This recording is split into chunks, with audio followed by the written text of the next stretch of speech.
សូមគោរពជំរាបសួរបាទពុកម៉ែមីមីងទាំងអស់គ្នាដែលតែងតែនិយមគ្រប់គ្រងបាទចំណែកខ្ញុំបាទជារៀងថ្ងៃបាទសម្រាប់ថ្ងៃនេះក៏មិនខុសពីថ្ងៃមុនក៏យើងមាននៅតម្រុយលេខឆ្នោតយួន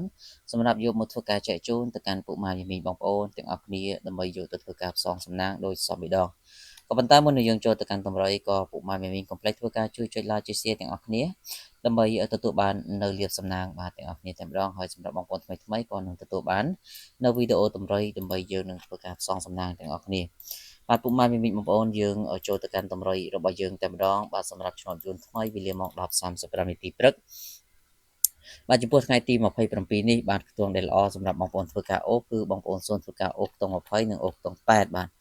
អូសខ្ទង់20ខ្ទង់8បាទចំពោះខ្ទង់8ពុកម៉ែមីមីសូមបូក84 85លេខ A B C D បាទហើយចំណែកខ្ទង់20គឺយើងយក20គាត់22បាទ20គាត់និង22បាទហើយសម្រាប់បងប្អូនដែលចង់បានលេខ VIP បូកប៉ុកបាទគឺយើងមានលេខម៉ោង1កន្លះឆ្នោតយួនថ្មីគឺលេខ VIP តែម្ដងលេខតូច2គ្រាប់បូក2ប៉ុស្តិ៍ទេបាទហើយសេវាគឺត្រឹមតែ 80000 រៀលតែប៉ុណ្ណោះបងប្អូនដែលចង់បានលេខបងប្អូនគ្រាន់តែធ្វើការឆាតចូល page នោះខ្ញុំបាននឹងធ្វើការចែកជូននៅតម្រុយលេខដែលខ្ញុំបានព្រៀងចែកជូនទៅកាន់បងប្អូនយកទៅធ្វើការបូកយកលុយទាំងអស់គ្នាបាទហើយសូមបញ្ជាក់បាទឆ្នោតចិញ្ចឹមហើយទើបខ្ញុំបានយកសេវាពីបងប្អូនបាទហើយសេវាគឺសុបដូចបានបញ្ជាក់ខាងលើគឺត្រឹមតែ 80000 រៀលទេ